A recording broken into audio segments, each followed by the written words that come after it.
Terbentang dari Aceh sampai Papua, luas perkebunan kelapa Indonesia mencapai 3,8 hektar. Potensi tumbuhan tropis ini jangan dipandang sebelah mata ya. Aneka produk bisa dihasilkan dari akar, batang, buah, sampai daun kelapa. Bahkan aneka produk kelapa Indonesia ini diminati mancanegara loh. Nah, mau tahu lebih lengkap potensi kelapa Indonesia? Produk apa saja sih yang bisa dihasilkan? Nonton selengkapnya di laptop si Unyil hari ini ya.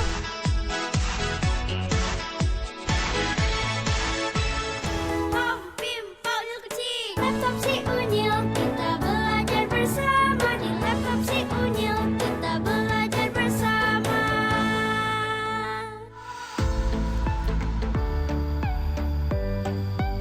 Sebagai negara beriklim tropis, Indonesia sangat beruntung. Karena tanaman kelapa bisa tumbuh subur di bumi pertiwi ini.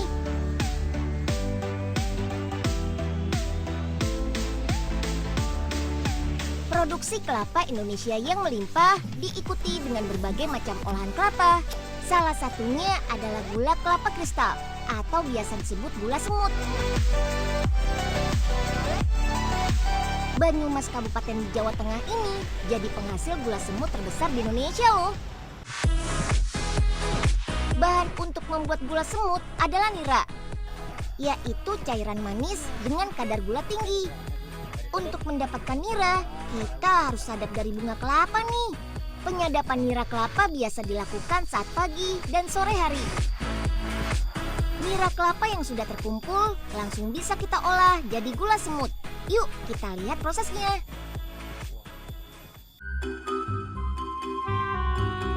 Mana nih si Ogah? Udah jam segini kagak nongol juga batang hidungnya. Emang bener-bener dah kalau janjian sama tuh orang bikin naik darah. Oh Ipe, nih kelapa-kelapa pesanannya. Duh, berat banget nih. Aduh, main lempar aja. Hati-hati, ntar kena kaki ayah lagi. Iya, tuh udah Oga bawain pesanannya. Bagus-bagus kan Po kelapanya, ya kan? Bagus-bagus sih, tapi nongolnya jam segini. Ngaret mulu. Jadi berapa nih harganya? Buat Po Ipe, Oga kasih harga spesial deh. Diskon. Nah, yang kayak begini nih, yang ayah demen. Semuanya 50.000. Set dah, mahal banget. Spesial apanya? Udah, semuanya 20.000. Wah, yang bener dong Po kalau nawar. Tega amat. Tapi ya udah deh, daripada nggak laku. Nah, begitu dong gak. Tapi ayah bayarnya ngutang ya. Boy Ipe kebiasaan deh. Ngutang melulu. Gimana Pak Oga bisa cepat kaya? Yuk kita lihat prosesnya.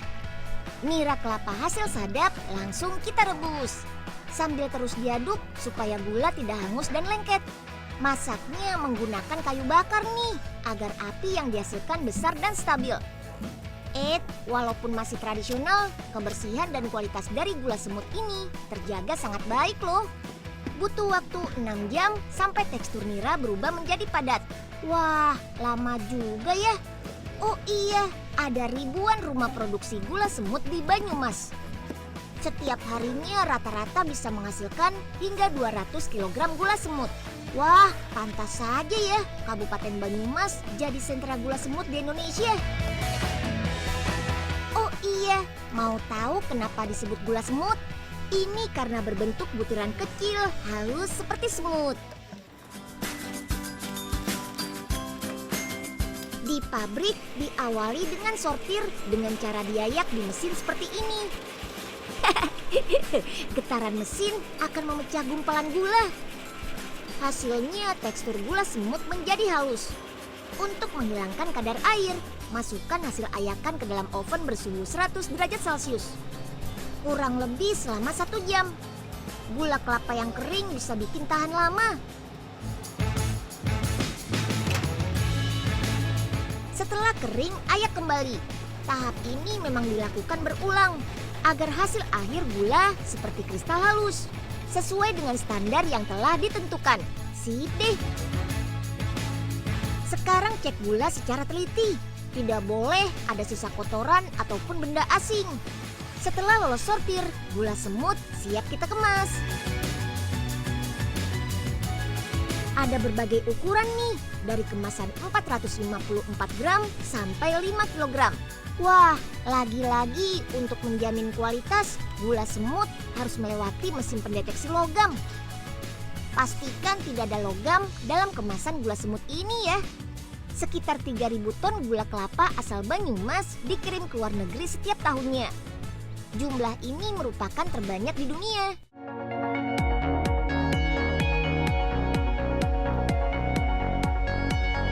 Oh iya, setiap hari hasil produksi diambil contohnya untuk uji laboratorium. Ini untuk memastikan gula semut tidak mengandung bahan pengawet dan pemanis buatan. Gula semut menjadi alternatif pemanis pengganti gula tebu. Gula semut sangat baik untuk kesehatan, kaya mineral zat besi, kalsium, serta antioksidan. Karena penyerapannya lambat, kadar gula darah tidak cepat naik. Makanya gula semut ini cocok banget dikonsumsi penderita diabetes. Mantap! Ayo Nyeng, buruan jalannya. Lama banget ya. Duh, Po Ipe, sabar dong. Ini bawaannya berat banget. Lagian Po Ipe pakai acara jalan, bukannya lebih cepat kalau pakai beca. Kalau dibilangin ada aja alasannya. Buruan udah, jam berapa ini? Bisa telat masak ini Mpok. Iya, Po. Ini juga udah dicepet-cepetin jalannya. Aduh. Aduh, pakai acara jatuh lagi. Lihat noh, batok kelapanya pada berarakan. Tegak bener sih. Orang jatuh bukan ditolongin, malah makin diomelin. Lagi Po Ipe kalau belanja udah kayak mau pesta sekampung. Banyak bener. Ya udah, kumpulin lagi batok kelapanya.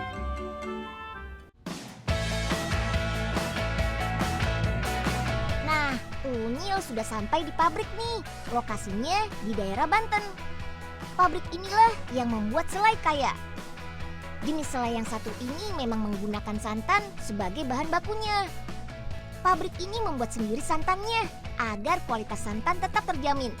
Begitu juga kebersihan santannya. Bahan membuat santan adalah daging kelapa tua pilihan. Cuci daging kelapanya dulu sampai bersih. Wah, canggih nih, cucinya pakai mesin. Jadi nggak capek deh. Tiap hari pabrik ini membutuhkan 3-4 ton kelapa untuk membuat selai kaya. Kelapanya berasal dari beberapa daerah di Indonesia. Oke, daging kelapa yang sudah bersih akan diproses sampai menghasilkan santan.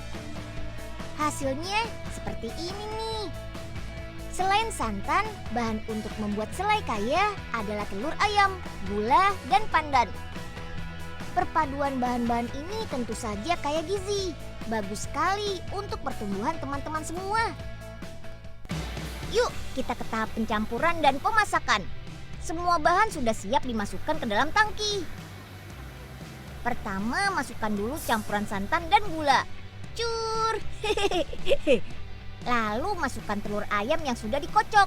Sip deh. Jangan lupa daun pandannya ya.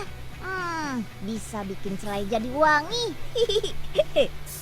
Masak selama 1 jam dengan suhu 90 derajat Celcius. Satu tangki ini bisa untuk membuat 300 kg selai kaya loh. Wah, banyak juga ya. Nah, setelah 1 jam, selai kaya sudah jadi deh. Warnanya langsung berubah menjadi oranye. Ini berasal dari kuning telurnya. Selai kayanya wangi dan lembut banget loh. Selagi panas siap kita kemas dalam botol kaca deh. Yap, ini yang dinamakan hot filling. Pengemasan saat produk masih panas ini bisa untuk mencegah timbulnya bakteri dalam produk. Cur, masukkan sekitar 170 gram selai kaya ke setiap botol kaca. Setiap menit mesin bisa mengisi selai kaya ke dalam 96 botol kaca. Wih, cepat juga ya. Jangan lupa tutup botolnya. Lagi-lagi dengan mesin otomatis. Pabrik ini sudah ada sejak tahun 1973 atau 43 tahun yang lalu. Dan produk pertamanya adalah selai kaya ini. Mantap! Yuk, susun dalam rak. siap ke tahap selanjutnya deh.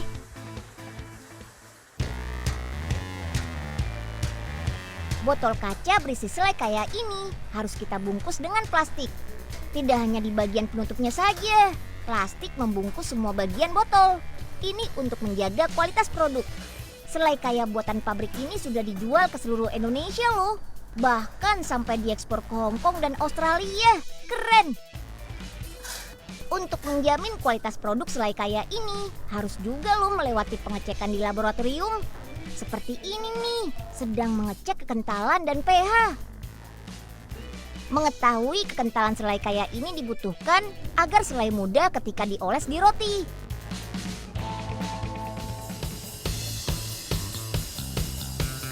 Yuk, kita buktikan dengan mengolah selai kaya ini menjadi kudapan sehat dan enak. Chef Gori akan membuat banana wheat coklat and Srikaya caramel spread puff pastry. Wah, namanya panjang banget ya. Pertama, siapkan puff pastry. Tipiskan, lalu potong seperti ini. Beri irisan pisang di atasnya. Nah, biar tambah enak, olesi selai kaya di atasnya. Mantap nih. Sekarang tutup rapat puff pastry. Kita bisa sesuaikan bentuknya dengan selera kita nih. Sip deh. Puff pastry siap kita oven deh. Butuh waktu 15 menit sampai matang. Kita bisa hidangkan banana wheat coklat and Srikaya spread puff pastry dengan taburan gula halus di atasnya. Yummy. Enak banget nih.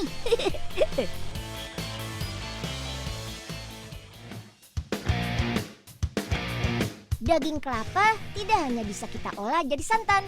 Ada yang namanya VCO atau minyak kelapa murni. Mau tahu lebih lengkap khasiat VCO? Nonton sebentar lagi ya.